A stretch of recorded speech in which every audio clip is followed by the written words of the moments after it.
ಸರ್ವಮಂಗಳ ಮಾಂಗಲ್ಯೆ ಶಿವೆ ಸರ್ವಾರ್ಥ ಸಾಧಿಕೆ ಶರಣ್ಯೆ ತ್ರಯಂಬಕೆ ಗೌರಿ ನಾರಾಯಣಿ ನಮೋಸ್ತುತೆ. ಜಗನ್ಮಾತೆಯಾದಂತಹ ಆದಿಶಕ್ತಿ ಸ್ವರೂಪಿಣಿಯಾದಂತಹ ವನದುರ್ಗೆಯ ಪಾದಾರ ಬಿಂದುಗಳಿಗೆ ವಂದಿಸಿಕೊಳ್ಳುತ್ತಾ ಒಂದು ದೇವತೆ ಇದೆ, ಅದನ್ನ ಪ್ರತಿಷ್ಠಾಪನೆ ಮಾಡ್ಕೋಬೇಕು. ಅದರಿಂದ ಎಲ್ಲರಿಗೂ ಒಳ್ಳೆಯದಾಗ್ತದೆ, ಕುಟುಂಬಕ್ಕೂ ಒಳ್ಳೆಯದಾಗ್ತದೆ ಅಂತ ಹೇಳಿದ್ರು. ಇದು ಶಿವಮೊಗ್ಗ ಜಿಲ್ಲೆ ಹೊಸನಗರ ತಾಲೂಕು ಹುಂಚ ಹೋಬಳಿಯ ಜಂಬಳ್ಳಿ ಮಜಳೆ ನೆನೆಬಸ್ತಿಯಲ್ಲಿರ್ತಕ್ಕಂಥ ಒಂದು ವಿಶೇಷವಾದ ಶಕ್ತಿ ಸಾನ್ನಿಧ್ಯ ಕ್ಷೇತ್ರ. ವನದುರ್ಗಾ ಪರಮೇಶ್ವರಿ ಅಮ್ಮನವರು ನೆಲೆ ನಿಂತಿರ್ತಕ್ಕಂಥ ಒಂದು ಕ್ಷೇತ್ರ. ವಿಶೇಷವಾದ ಶಕ್ತಿ ಉದ್ಭವ ಆಯಿತು ಅಂತ ಹೇಳೋಕ್ಕಾಗಲ್ಲ. ಆ ಮಠದಲ್ಲಿ ಉದ್ಭವವಾಗಿ ನಮ್ಮಂತರಿಗೆಲ್ಲ ಒಂದು ಮಾರ್ಗದರ್ಶನ ಆಗಿದೆ. ಹಿಂದೆ ಯಾವುದೋ ಒಂದು ಕಾಲದಲ್ಲಿ ಇಲ್ಲಿ ಕ್ಷೇತ್ರದ ಬಗ್ಗೆ ಹೇಳಬೇಕು ಅಂದರೆ, ನಮಗೂ ಆರೂಢ ಅಷ್ಟಮಂಗಲ ಚಿಂತನೆಯಲ್ಲಿ ಬಂದ ಪ್ರಕಾರವಾಗಿ ಹಿಂದೆ ಈ ಒಂದು ರಾಜ್ಯದಲ್ಲಿ ರೈತರ ಒಂದು ಬೆಳೆಗಳಿಗೆ ತುಂಬ ಒಂದು ಕೀಟ ಬಾಧೆ ಬಂದಾಗ ಆ ಒಂದು ಅಗಸ್ತ್ಯ ಮಹರ್ಷಿಗಳು ಇಲ್ಲಿ ಈ ಭಾಗದಲ್ಲೆಲ್ಲ ಸಂಚಾರ ಮಾಡುವಂಥ ಸಂದರ್ಭದಲ್ಲಿ ಅವರಲ್ಲಿ ಒಂದು ಪ್ರಶ್ನೆ ಚಿಂತನೆಯನ್ನು ಮಾಡಿದಾಗ, ಪರಿಹಾರವನ್ನು ಕೇಳಿದಾಗ, ವನದುರ್ಗೆಯನ್ನು ಆರಾಧನೆ ಮಾಡೋದರಿಂದ, ಅವಳನ್ನು ಸಂತುಷ್ಟಗೊಳಿಸೋದ್ರಿಂದ ಬಂದಂಥ ಈತಿ ಬಾಧೆ ಅಂತಕ್ಕಂಥದ್ದು ನಿವಾರಣೆ ಆಗ್ತದೆ ಅಂತಕ್ಕಂಥ ವಿಚಾರ ಬಂದಾಗ, ಆ ಅಗಸ್ತ್ಯ ಮಹರ್ಷಿಗಳು ಈ ಒಂದು ಕ್ಷೇತ್ರದಲ್ಲಿ ತಪಸ್ಸನ್ನು ಮಾಡಿ ಆ ವನದುರ್ಗೆಯನ್ನು ಸಾಕ್ಷಾತ್ಕಾರ ಮಾಡಿಕೊಂಡು ಆ ಒಂದು ಮೂಲ ಪ್ರಸಾದ ಮುಖೇನವಾಗಿ ಬಂದಂತಹ ಬೆಳೆಗಳಿಗೆ ಬಂದಂತಹ ರೋಗ ಬಾಧೆಯೆಲ್ಲ ನಿವಾರಣೆ ಆಯಿತು ಅಂತಕ್ಕಂಥದ್ದು ನಮಗೆ ಆ ಪ್ರಶ್ನಾ ಚಿಂತನೆಯಲ್ಲಿ ತಿಳಿದು ಬಂದ ವಿಚಾರ. ಹಾಗೆ ಇಲ್ಲಿ ನಮಗೆ ಇದು ಹೇಗೆ ಆಯಿತು ಅಂತಾದರೆ, ನಮ್ಮ ಮನೆ ದೈವಾದಿಗಳನ್ನು ನಾವು ಇಲ್ಲಿ ಪ್ರತಿಷ್ಠೆ ಮಾಡಬೇಕು ಅಂತಕ್ಕಂಥ ವಿಚಾರದಲ್ಲಿ ನಾವು ಮಾಡಿಕೊಂಡಾಗ ಅವಳ ಇರುವಿಕೆ ನಮಗೆ ಆ ಒಂದು ಪ್ರಶ್ನೆ ಮುಖೇನವಾಗಿ ಮತ್ತು ಅವಳ ಒಂದು ಇರುವಿಕೆ ಗೋಚರಕ್ಕೆ ಬಂದಾಗ ಅವಳನ್ನು ಒಂದು ಸರಳ ಪ್ರಸಾದ ಇಡಿಸಿ ಪೂಜೆ ಮಾಡಿಸಿದ್ರೆ ನಾವು ಅಂದ್ಕೊಂಡಿದ್ದ ಎಲ್ಲ ಕೆರೆಗಳು ಸಫಲ ಆಗ್ತಿದೆ. ನಮಗೆ ಇವತ್ತು ಹುಣ್ಣಿಮೆ ಇರೋದ್ರಿಂದ ನಾವು ಪೂಜೆ ಮಾಡಕ್ಕೆ ಬಂದಿದ್ವಿ. ರೀತಿಯಲ್ಲಿ ಒಂದು ನಾವು ಆರಾಧನೆಯನ್ನು ಮಾಡಿಕೊಂಡು ಬರ್ತಾ ಇದ್ವಿ. ಇತ್ತೀಚೆಗೆ ಒಂದು ಜೀರ್ಣೋದ್ಧಾರ ಮಾಡಬೇಕು, ವನದುರ್ಗಾ ಪರಮೇಶ್ವರಿ ಅಮ್ಮನವರು ಮತ್ತು ಪರಿವಾರ ದೇವತೆಗಳನ್ನು ಜೀರ್ಣೋದ್ಧಾರ ಮಾಡಬೇಕು ಅಂತಕ್ಕಂಥ ವಿಚಾರದಲ್ಲಿ ಪ್ರಶ್ನಾ ಚಿಂತನೆಯನ್ನು ಮಾಡಿ, ಆ ಪ್ರಶ್ನಾ ಚಿಂತನೆಯಲ್ಲಿ ಯಾವುದೆಲ್ಲ ಪರಿಹಾರಗಳು ಮತ್ತು ಯಾವ ರೀತಿಯಾಗಿ ಮಾಡಬೇಕು ಅಂತಕ್ಕಂಥ ವಿಚಾರ ಬಂತು. ಆ ಪ್ರಕಾರವಾಗಿ ನಾವು ಆ ದೇವಿಯ ಒಂದು ಈಗ ನಾವು ಇಲ್ಲಿ ಮಾಡಿರ್ತಕ್ಕಂಥದ್ದು ಗರ್ಭಗುಡಿ ಮತ್ತು ಮುಖಮಂಟಪ ಮಾತ್ರ. ಹೋಗಿ ಕೇಳಿದಾಗ ಅವರು ನಮಗೆ ದೀಪ ಕೊಟ್ಟು ಇಲ್ಲಿಗೆ ಹೋಗಿ ಹಿಂಗೆ ವನದುರ್ಗಿ ಹತ್ರ ಹೋಗಿ ಅಲ್ಲಿ ನಿಮಗೆ ಆಗತ್ತೆ ಅಂತ.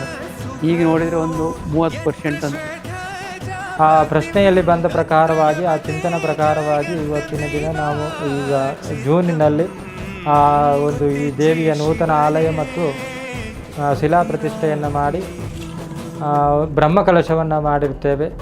ನಂತರದಲ್ಲಿ ತುಂಬ ಇಲ್ಲಿ ಇನ್ನೂ ಸುತ್ತ ಚಂದ್ರಶಾಲೆ ಮುಂತಾದ ನಿರ್ಮಾಣಗಳು ಮತ್ತು ಪರಿವಾರ ದೇವರಿಗೆ ಬೇಕಾದಂತಹ ಆಲಯಗಳ ನಿರ್ಮಾಣ ಆಗಬೇಕಾಗಿದೆ. ಕ್ಷೇತ್ರದಲ್ಲಿ ಅನೇಕ ದೂರದಿಂದ ಬರ್ತಕ್ಕಂಥ ಭಕ್ತಾದಿಗಳಿಗೆ ಇಲ್ಲಿ ದಿನನಿತ್ಯ 10 ಭಕ್ತಾದಿಗಳು ಬರ್ತಾರೆ. ಅಮಾವಾಸ್ಯೆ ಮತ್ತು ಹುಣ್ಣಿಮೆಯಲ್ಲಿ ಪ್ರತಿ ಶುಕ್ರವಾರ ವಿಶೇಷ ಪೂಜೆ ಈ ಕ್ಷೇತ್ರದಲ್ಲಿ ನಡೀತದೆ. ನವರಾತ್ರಿಯ ಸಂದರ್ಭದಲ್ಲಿ 10 ದಿನಗಳ ಕಾಲ ಈ ಉಯ್ಯಾಲೆಯಲ್ಲಿ ದೇವಿಯ ಉತ್ಸವ ಮೂರ್ತಿ ಆರಾಧನೆ ಆಗ್ತದೆ. ನಂತರದಲ್ಲಿ ಪಲ್ಲಕ್ಕಿ ಉತ್ಸವ ಕೂಡ ನಡೀತದೆ. ಈ ಕ್ಷೇತ್ರದಲ್ಲಿ ನಾನಾ ರೀತಿಯಾದಿಂದ ಬಂದಂತಹ ಭಕ್ತಾದಿಗಳ ಕಷ್ಟಗಳು ಈ ಕ್ಷೇತ್ರದಲ್ಲಿ ನಾನಾ ರೀತಿಯಲ್ಲಿ ಪರಿಹಾರವಾಗಿದೆ. ಹಾಗಾಗಿ ಇಲ್ಲಿ ಒಂದು ರೀತಿಯ ಸಮಸ್ಯೆಗಳಲ್ಲ, ನಾನಾ ವಿಧವಾದಂಥ ಸಮಸ್ಯೆಗಳು, ಕಲ್ಯಾಣ ವಿಚಾರದಲ್ಲಿರ್ಬೋದು, ಆಮೇಲೆ ಆಸ್ತಿ ವಿವಾದಗಳಿರ್ಬೋದು, ಕೋರ್ಟ್ ಕಚೇರಿ ವಿಚಾರಗಳಲ್ಲಿರ್ಬೋದು, ವ್ಯಾವಹಾರಿಕವಾಗಿರ್ಬೋದು, ಮತ್ತು ನಾವು ಇಲ್ಲಿ ಅವರಿಗೆ ಬಂದಂಥ ವ್ಯಕ್ತಿಗಳಿಗೆ ಏನು ಅವರಿಗೆ ಒಂದು ಜಾತಕದಲ್ಲಿ ದೋಷ ಇದೆ ಅದನ್ನು ಕೂಡ ಒಂದು ಚಿಂತನೆಯನ್ನು ಮಾಡಿ ಅದಕ್ಕೆ ಪರಿಹಾರಗಳನ್ನು ಸೂಚಿಸ್ತೇವೆ. ಮತ್ತು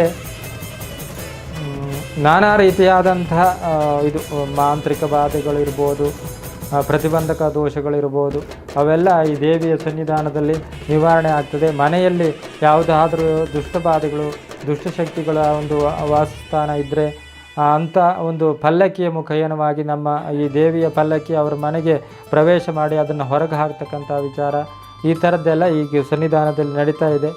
ಇನ್ನೂ ಹೆಚ್ಚಿನ ಒಂದು ಭಕ್ತರಿಗೆ ಇದೊಂದು ವಿಚಾರಗಳು ತಿಳಿಬೇಕು, ಇಲ್ಲಿನ ಕ್ಷೇತ್ರದ ಶಕ್ತಿಯ ಬಗ್ಗೆ ಎಲ್ಲರಿಗೂ ಒಂದು ವಿಚಾರಗಳು ಮುಟ್ಟಬೇಕು ಅಂತಕ್ಕಂಥದ್ದು ನಮ್ಮ ಆಶಯ. ಹಾಗೆ ನಾವಿಲ್ಲಿ ವನದುರ್ಗೆಯ ಕ್ಷೇತ್ರವಾಗಿದ್ದರಿಂದ ವಿಶೇಷವಾಗಿ ದುರ್ಗೆಯ ಒಂದು ಆವಾಸ ಸ್ಥಾನ ಅಂತ ಏನು ಕರಿತೀವಿ, ಕೌಶಿಕೆಯ ರೂಪದಲ್ಲಿ ಆ ಕದಂಬ ವನವನ್ನು ವನಚಾರಣಿ ಅಂತಕ್ಕಂಥ ಒಂದು ಇದರಲ್ಲಿ ಅವಳನ್ನು ಪುರಾಣಗಳು ಉಲ್ಲೇಖಿಸ್ತವೆ. ಹಾಗಾಗಿ ಇಲ್ಲಿ 150ಕ್ಕೂ ಹೆಚ್ಚಿನ ಕದಂಬ ವೃಕ್ಷಗಳನ್ನು ನಾವು ನೆಟ್ಟು ಬೆಳೆಸ್ತಾ ಇದ್ದೇವೆ. ಕದಂಬ ವೃಕ್ಷ ಮಾತ್ರವಲ್ಲದೆ ಆ ದೇವಿಗೆ ಬೇಕಾಗಿರ್ತಕ್ಕಂಥ ಏನು ದೈವಿಕ ವೃಕ್ಷಗಳ ಪ್ರತಿಯೊಂದು ವೃಕ್ಷಗಳನ್ನು, ಬೇವು ಇರ್ಬೋದು, ಹತ್ತಿ, ಆಲ, ಆಮೇಲೆ ಅರಳಿ, ಮತ್ತು ಶಮಿ, ಖದಿರ ವೃಕ್ಷ, ಮತ್ತು ಅಶೋಕ, ಶೀತಾ ಅಶೋಕ, ತುಂಬ, ಮತ್ತು ರಕ್ತಚಂದನ, ಶ್ರೀಗಂಧದ ವೃಕ್ಷಗಳು, ಮುತ್ತುಗ, ತುಂಬ ಇನ್ನೂ ಅನೇಕ ವೃಕ್ಷಗಳನ್ನು ನಾವು ಈ ಕ್ಷೇತ್ರದಲ್ಲಿ ಬೆಳೆಸ್ತಾ ಇದ್ದೇವೆ. ಅದು ನಮಗೆ ಆ ದೈವಿಕ ಪ್ರೇರಣೆಯಿಂದ ಅವೆಲ್ಲ ಒಂದು ದೇವಿ ಇಲ್ಲಿ ನಡೆಸ್ತಾ ಇದ್ದಾಳೆ. ಅವಳ ಒಂದು ಶಕ್ತಿ ಸಾನ್ನಿಧ್ಯ ಅಪಾರವಾದದ್ದು ಆಗಿರಬೇಕಿದ್ರೆ ಮುಂದೂ ಹೆಚ್ಚಿನ ರೀತಿಯಲ್ಲಿ ಭಕ್ತರಿಗೆ ಇದೊಂದು ಸದುಪಯೋಗ ಆಗಲಿ. ಇಲ್ಲಿ ಚಂಡಿಕಾ ಹೋಮ, ದುರ್ಗಾ ಹೋಮ, ನವಗ್ರಹ ಪೂರ್ವಕ ಹೋಮಗಳು, ನವಗ್ರಹ ಸಂಧಿ ಶಾಂತಿಗಳು ಈ ಕ್ಷೇತ್ರದಲ್ಲಿ ಯಾವಾಗಲೂ ನಡೀತಾ ಇರ್ತದೆ. ಇದು ಹೆಚ್ಚಿನ ಭಕ್ತರು ಸದುಪಯೋಗವನ್ನು ಪಡಿಸ್ಕೊಂಡು ಆ ದೇವಿಯ ಕೃಪೆಗೆ ಪಾತ್ರರಾಗಲಿ ಅಂತ ವಿನಂತಿಸ್ಕೊಳ್ತೇನೆ. ಅದು ನಾವು ಈ ಕುಟುಂಬಕ್ಕೆ ಸಂಬಂಧಪಟ್ಟವರು. ನಾವು ಮುಂಚೆ ನಾವು ಮನೆ ದೇವರು ಪ್ರತಿಷ್ಠಾಪನೆ ಮಾಡ್ಬೇಕಾದ್ರೆ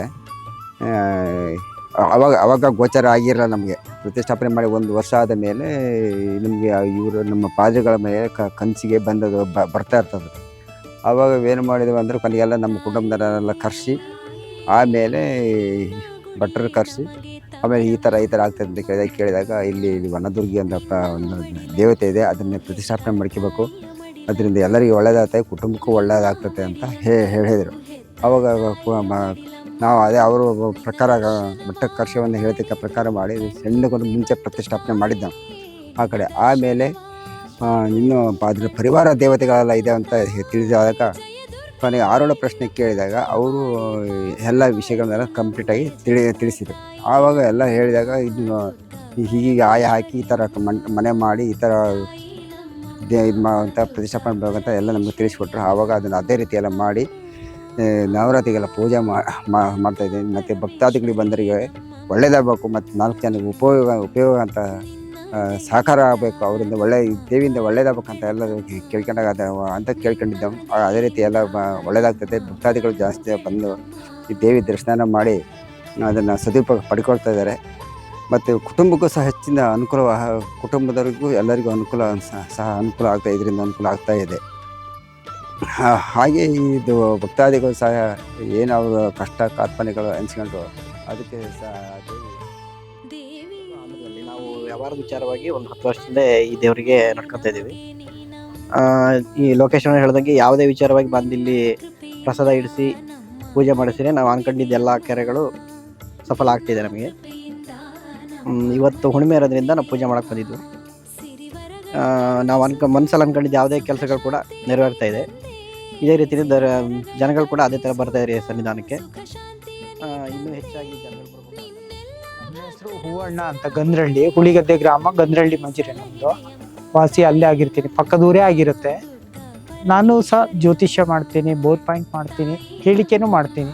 ನನ್ನ ಹತ್ರ ಯಾವುದೇ ಒಂದು ಭಕ್ತಾದಿಗಳು ಯಾವುದೇ ಕಷ್ಟಕ್ಕೆ ಬಂದರೂ ಈ ತಾಯಿ ಸನ್ನಿಧಾನಕ್ಕೆ ಕಳಿಸ್ತೀನಿ. ಯಾಕೆಂದರೆ ನಮ್ಮ ಈ ಸುತ್ತಮುತ್ತ 10 ಹಳ್ಳಿಗೆ ಅಧಿದೇವತೆ ಆಗಿರ್ತಕ್ಕಂಥ ದುರ್ಗಾ ಪರಮೇಶ್ವರಿ ವನದುರ್ಗಿ ಇವರೊಬ್ಬರೇ.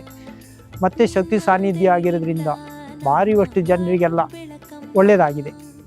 ಆರೋಗ್ಯ ಭಾಗ್ಯ ಇರ್ಬೋದು, ಮದುವೆ ಮಕ್ಕಳಿಲ್ಲದೆ ಇದ್ದವರು, ಮದುವೆ ಆಗದೇ ಇದ್ದವರು, ಮತ್ತು ಅನಾರೋಗ್ಯದಿಂದ ಯಾರೇ ಬಳಲ್ತಾ ಇದ್ದರು, ಸಣ್ಣ ಪುಟ್ಟ ಯಾವುದೇ ದೈವಾದಿಗಳು ಹಿಡ್ದದ್ದಿದ್ರು, ಪ್ರೇತು ಕಾಟ ಇದ್ದರು, ಯಾವುದೇ ಮಾಟ ಕೃತ್ರಿಮ ಇದ್ದರು, ಯಾವುದೇ ಒಂದು ಬಂಗಾರ ಚಿನ್ನ ಗೋಲ್ಡು ಯಾವುದೇ ಕಳ್ಕೊಂಡವರಾದರೂ ಅವರಿಗೆ ಇಲ್ಲಿ ಸಿಕ್ಕಿದೆ, ವಾಪಸ್ ಸಿಕ್ಕಿದೆ ಇಲ್ಲಿಗೆ ಹರಕೆ ಮಾಡಿಕೊಂಡಾಗ.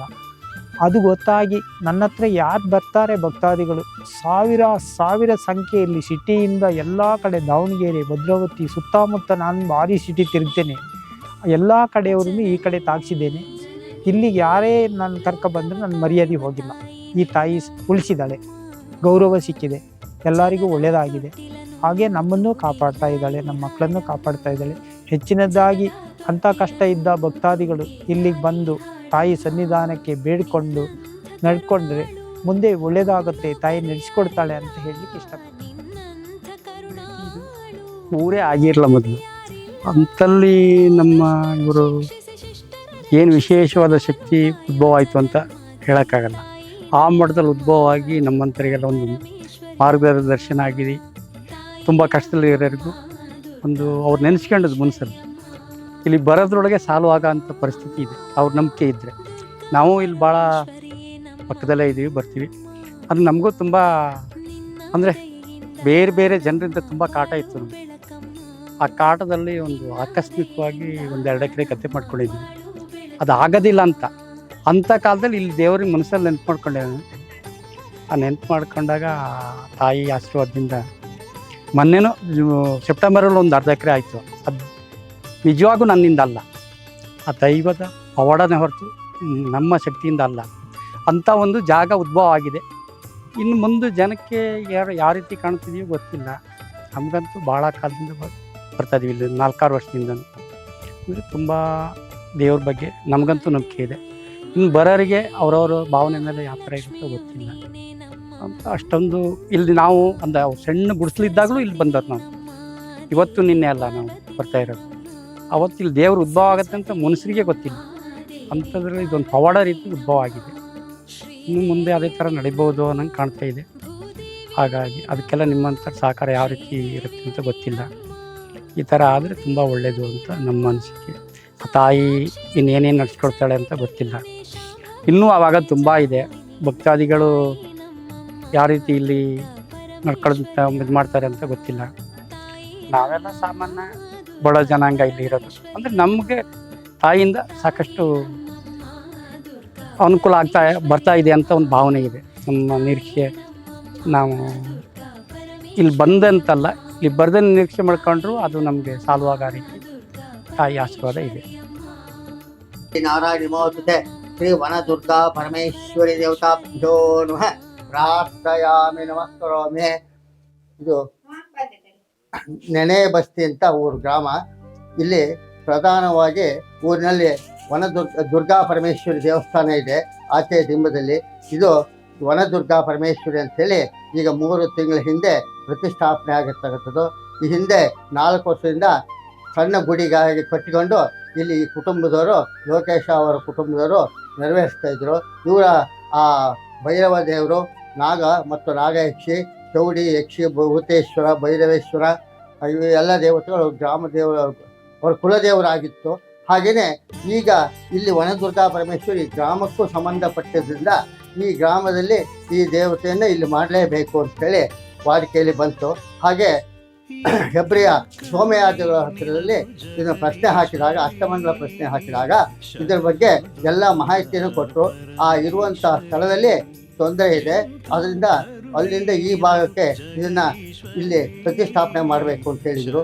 ಹಾಗೆ ಅವ್ರು ಹೇಳಿದ ಪ್ರಕಾರವಾಗಿ ಇಲ್ಲಿಯ ಪಾದ್ರಿಗಳಂತ ಲೋಕೇಶ್ ಅವರು ಮಂತ್ರಾಲಯಕ್ಕೆ ಹೋಗಿದ್ರು. ಮಂತ್ರಾಲಯಕ್ಕೆ ಹೋದಾಗ ದೇವರ ದರ್ಶನಕ್ಕೆ ಹೋದಾಗ ಅವ್ರಿಗೆ ಯಾಕೋ ಆ ದೇವರ ದರ್ಶನ ಆಗಲಿಲ್ಲ. ಅಲ್ಲಿಂದ ಮಂಚಾಲಯಮ್ಮನ ದೇವಸ್ಥಾನಕ್ಕೆ ಹೋದರು. ಮಂಚಾಲಯಮ್ಮ ದೇವಸ್ಥಾನಕ್ಕೆ ಹೋದಾಗ ಅಲ್ಲಿ ದೇವರು ಪ್ರಸಾದನ ಕೊಟ್ಟು ಅಲ್ಲಿಂದ ಸೀದಾ ರಾಘವೇಂದ್ರ ಸ್ವಾಮಿ ಮಠಕ್ಕೆ ಬಂದಾಗ ಅಲ್ಲಿ ಗುರುಗಳ ದರ್ಶನ ಆಯಿತು. ಆನಂತರದಲ್ಲಿ ಅವರು ನೀನು ಏನೋ ಪ್ರಾರ್ಥನೆ ಮಾಡ್ತಾ ಇದೆಯಾ ಅಂತ ಕೇಳಿದಾಗ, ನಾನು ಹೀಗೆ ನಮ್ಮಲ್ಲಿ ಒಂದು ದೇವಸ್ಥಾನ ಇದೆ ಹೀಗೆ ಅಂತಂದಾಗ, ನೀನು ಆ ವನದುರ್ಗಾ ಪರಮೇಶ್ವರಿ ದೇವಸ್ಥಾನವನ್ನು ಮಾಡು, ನಿನಗೆ ಒಳ್ಳೇದಾಗುತ್ತೆ ಅಂತ ಅವರು ಪ್ರಸಾದ ಕೊಟ್ಟು ಕಳಿಸಿದ್ರು.